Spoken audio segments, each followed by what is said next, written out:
2 Chronicles 24. Joash was 7 years old when he became king, and he reigned in Jerusalem for 40 years. His mother's name was Zibiah, she was from Beersheba. Joash did what was right in the eyes of the Lord all the years of Jehoiada the priest. Jehoiada chose 2 wives for him, and he had sons and daughters. Sometime later Joash decided to restore the temple of the Lord. He called together the priests and Levites and said to them, "Go to the towns of Judah and collect the money due annually from all Israel, to repair the temple of your God. Do it now." But the Levites did not act at once. Therefore the king summoned Jehoiada the chief priest and said to him, "Why haven't you required the Levites to bring in from Judah and Jerusalem the tax imposed by Moses the servant of the Lord and by the assembly of Israel for the tent of the testimony?" Now the sons of that wicked woman Athaliah had broken into the temple of God and had used even its sacred objects for the Baals. At the king's command, a chest was made and placed outside, at the gate of the temple of the Lord.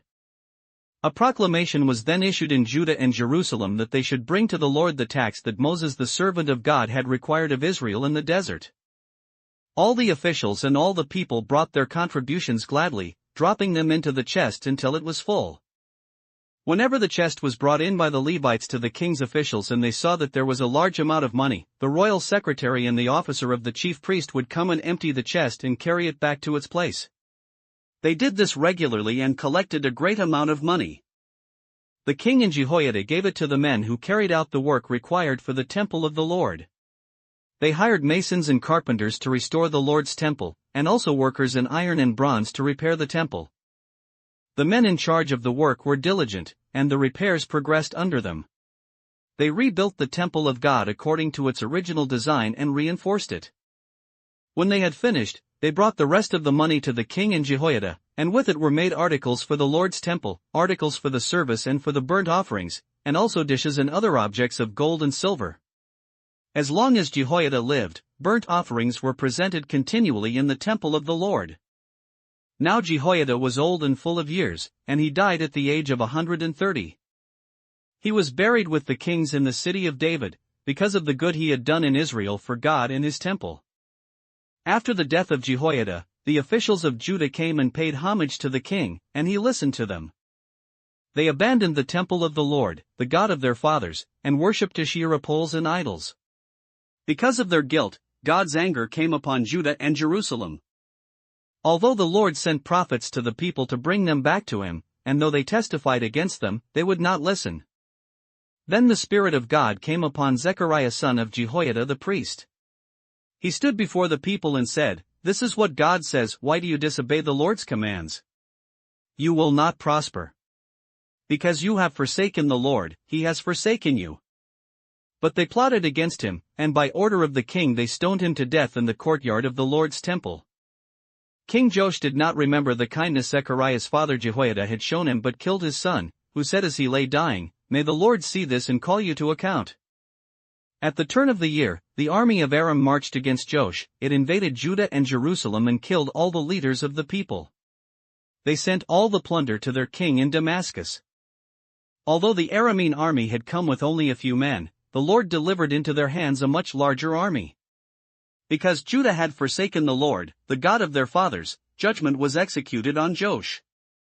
When the Arameans withdrew, they left Joash severely wounded.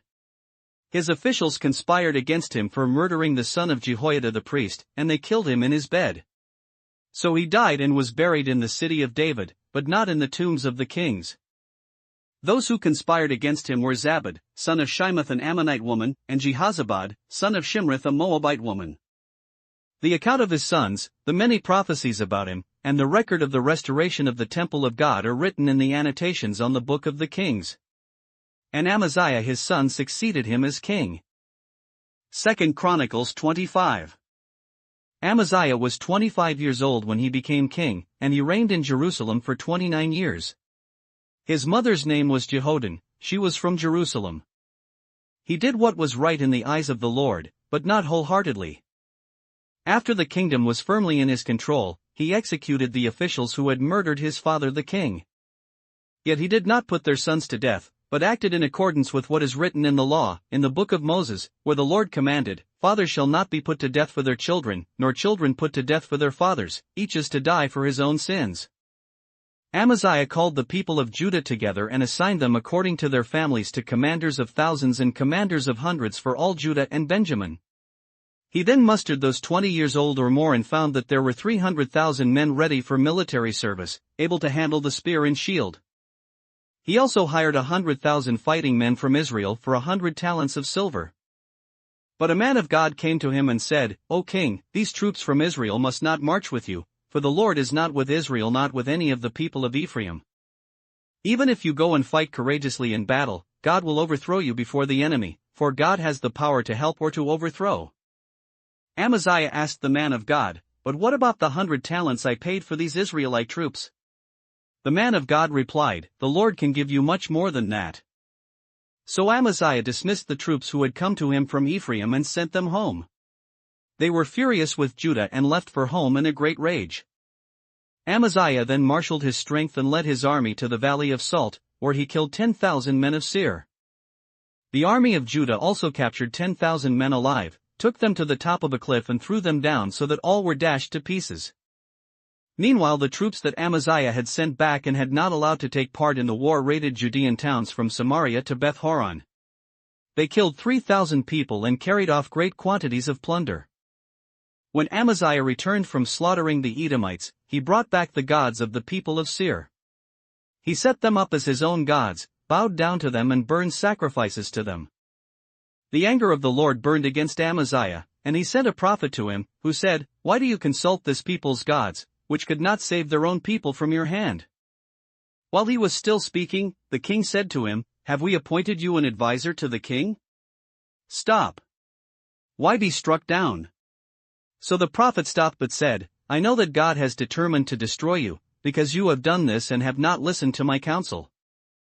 After Amaziah king of Judah consulted his advisers, he sent this challenge to Jehoash son of Jehoahaz, the son of Jehu, king of Israel, "Come, meet me face to face." But Jehoash king of Israel replied to Amaziah king of Judah, "A thistle in Lebanon sent a message to a cedar in Lebanon, 'Give your daughter to my son in marriage.' Then a wild beast in Lebanon came along and trampled the thistle underfoot. You say to yourself that you have defeated Edom, and now you are arrogant and proud. But stay at home. Why ask for trouble and cause your own downfall and that of Judah also?"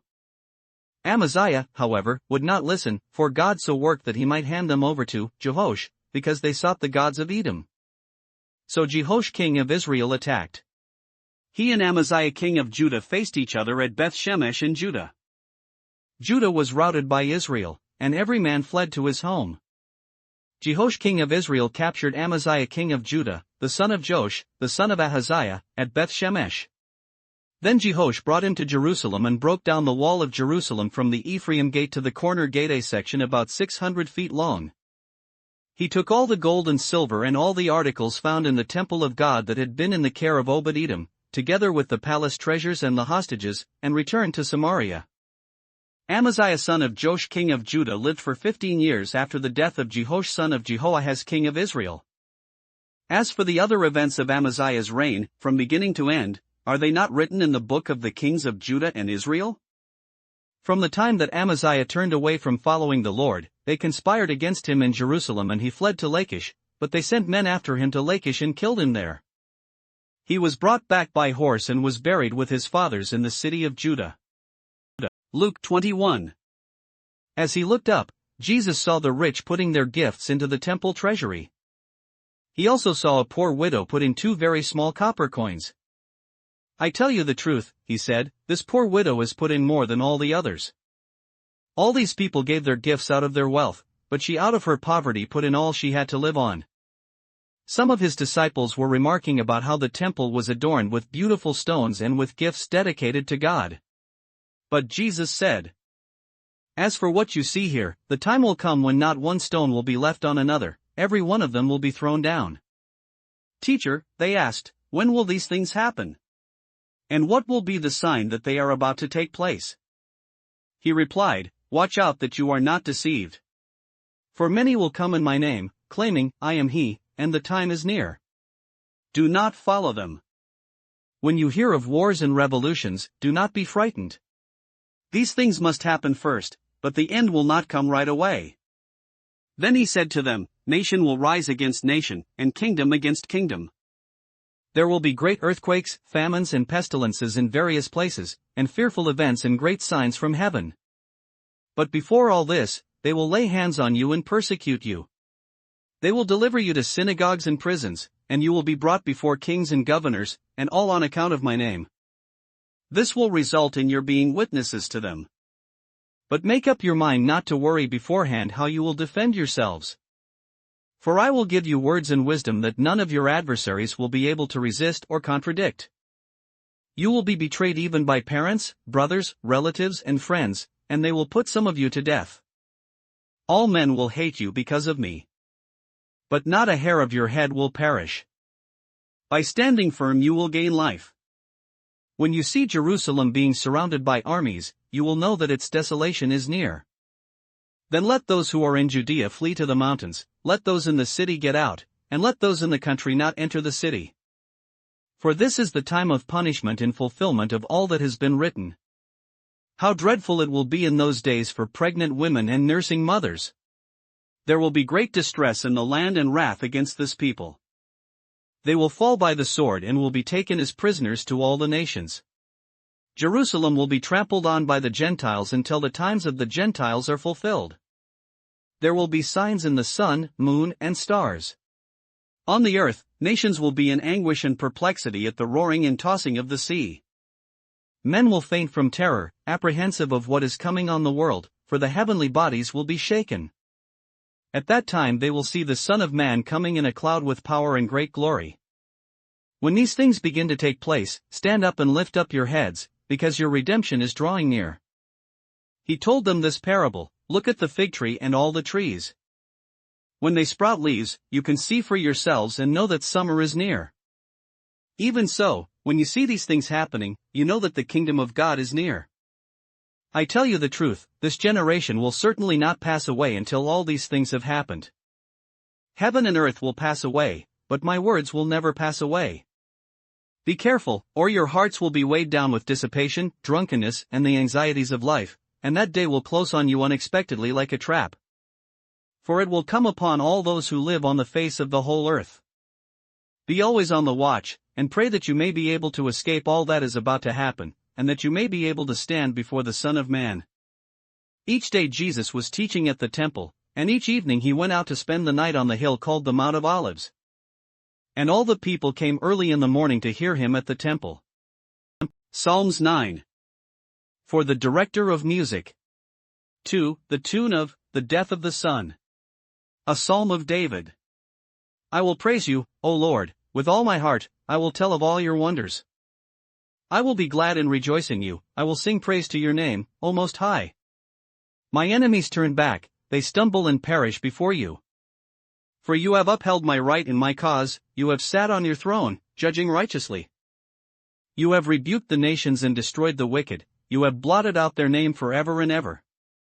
Endless ruin has overtaken the enemy, you have uprooted their cities, even the memory of them has perished. The Lord reigns forever, he has established his throne for judgment. He will judge the world in righteousness, he will govern the peoples with justice. The Lord is a refuge for the oppressed, a stronghold in times of trouble. Those who know your name will trust in you, for you, Lord, have never forsaken those who seek you. Sing praises to the Lord, enthroned in Zion, proclaim among the nations what he has done. For he who avenges blood remembers, he does not ignore the cry of the afflicted. O Lord, see how my enemies persecute me. Have mercy and lift me up from the gates of death. That I may declare your praises in the gates of the daughter of Zion and there rejoice in your salvation. The nations have fallen into the pit they have dug, their feet are caught in the net they have hidden. The Lord is known by his justice, the wicked are ensnared by the work of their hands. Higayon. Selah. The wicked return to the grave, all the nations that forget God. But the needy will not always be forgotten, nor the hope of the afflicted ever perish. Arise, O Lord, let not man triumph, let the nations be judged in your presence. Strike them with terror, O Lord, let the nations know they are but men. Selah.